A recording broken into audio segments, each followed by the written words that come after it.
sun was barely past its climb when the argument started quiet at first, like a breeze brushing over dry grass, then louder, sharper. The way a storm gathers strength without asking anyone's permission. Old Man Calder had been up since dawn, same as he'd done for 40 years. Checking the water troughs, counting the cattle, tightening the ropes along the south pens. He moved slower these days, sure, and sometimes his knees made a crackling sound that would have worried any doctor. But Calder wasn't a doctor's kind of man. He was a man born under wide sky, carved by wind, tempered by winters that would have snapped most people in two. Lila knew that. She had grown up watching men like him, but she'd never grown used to the way he pushed himself, the way he refused to acknowledge that time had a say in the matter. And this morning, with the wind already shifting strange, and the horizon smudged with the first signs of an afternoon storm, her frustration finally snapped. She found him on the north side of the yard, tightening the cinch on his Mustang old horse, stubborn as he was. The two of them paired like brothers who had survived too much together to consider partying. Calder didn't look up when she approached, not even when her footsteps crunched loud and angry on the dirt. "You're doing it again," she said, arms crossed, chin high. "Doing what?" he replied, still tugging at the leather strap. "You know what?" He grunted, tugged harder, checked the buckle with a practiced hand. "Can't say I do." She stepped closer. Close enough to smell the dust on his coat and the faint scent of tobacco he tried to pretend he didn't chew sometimes. "You're too old for this," she said, and the words came out louder than she meant. "Look at the sky. Look at you. You can't ride out alone today." That was when he finally looked at her.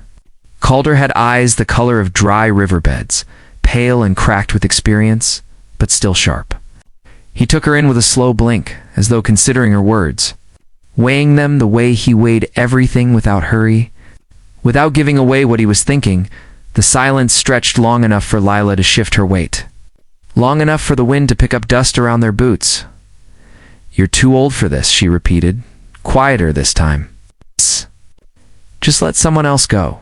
Calder straightened, wiped his hands on his jeans, and then hooked his thumbs into his belt like he always did when he was about to say something she wouldn't like.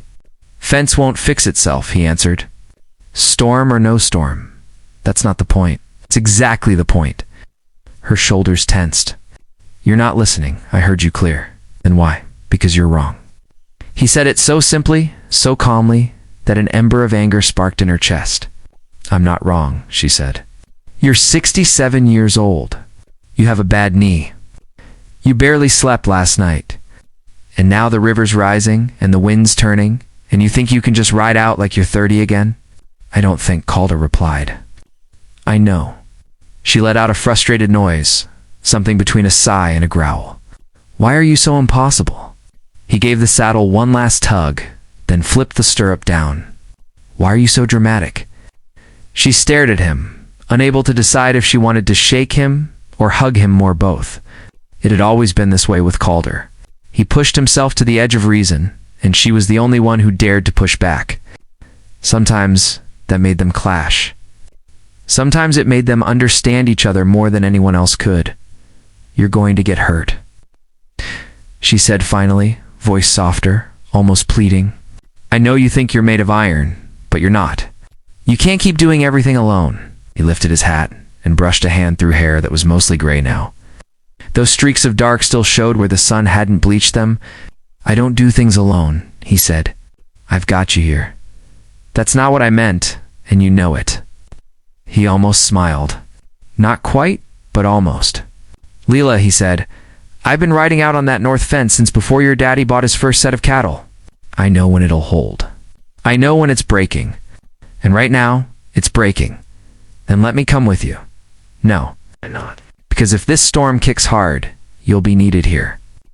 Someone's got to secure the barn doors and keep the horses calm. I can do that afterward.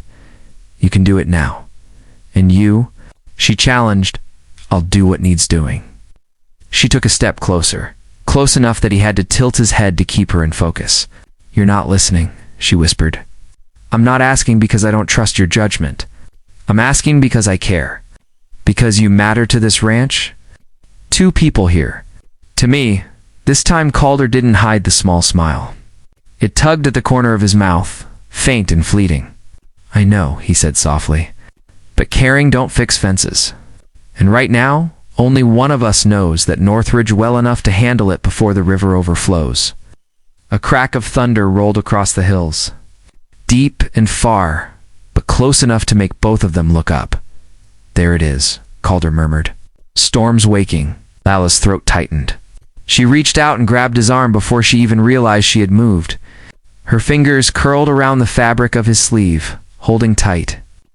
He looked down at her hands, small compared to his weathered forearm, and then back at her face. "You don't have to prove anything," she said. "Not to anyone. Not to me." "I ain't proving a thing," he answered. "I'm doing my job. And if you fall, then I get up, and if you can't, then you'll find me and give me hell for trying." She shut her eyes for a moment, struggling against the sting rising in them. When she opened them again, Calder was already turning toward his horse.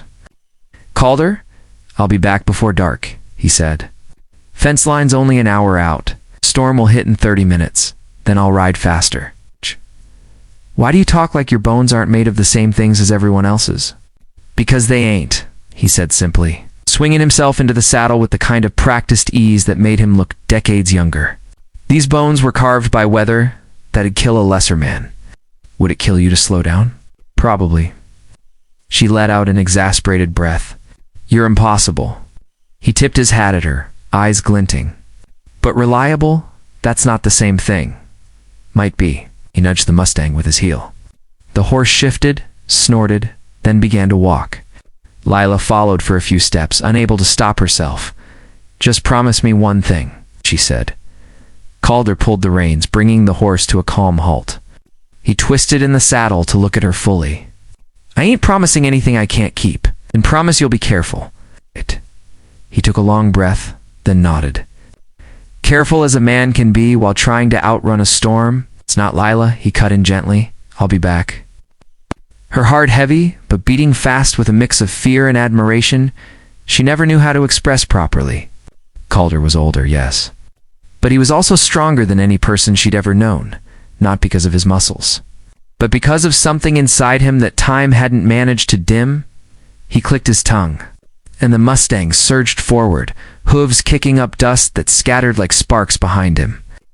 Lila stood there, watching him ride across the open land, his silhouette growing smaller, but never less steady. The wind pulled at her hair, tugged at her clothes, whispered warnings she couldn't quiet. She didn't move until he vanished. Beyond the ridge, hours crawled by like wounded animals. The storm broke fast and fierce, rain slashing sideways, lightning stitching the sky in jagged white lines. Lila secured the barn doors, calmed the terrified horses, tied down anything loose enough to fly.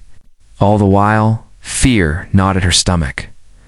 What if he slipped? What if the river rose too high? What if his knee gave out? What if? She pushed the thoughts aside, but they kept returning, sharper each time. The storm raged for what felt like forever. Then, as suddenly as it had come, the rain began to ease. The thunder drifted farther away, mumbling into the distance. The sun dipped, glowing faint through the clouds, and then she heard hooves. Not frantic, not panicked, steady, slow, familiar. Lila rushed to the yard just as Calder emerged from the haze of the fading storm, coat soaked, hat dripping, horse steaming with effort. But he sat tall in the saddle, the repaired coils of wire strapped to the back. Mud splattered across his boots. He looked exhausted, older, somehow. But proud, she ran to him, heart pounding. "Calder." He swung down from the saddle with a grunt, breathless but upright. "Fence is fixed," he said, brushing water from his brow. "River won't take the north line now." She stared at him, disbelief and relief warring in her expression. "You did all that in this storm?" "Told you," he said, catching his breath. "I'm not done yet." Her worry loosened. All she could do was look at him, the mud, the rain, the stubborn strength that hadn't faded with age. "All afternoon," she whispered. "You proved me wrong all afternoon." Calder gave a tired but satisfied smile. "Reckon I did?" So the last rumble of thunder died behind the hills. Lila realized something she had tried not to admit for a long time. He wasn't too old. He was exactly who he had always been. Breakable.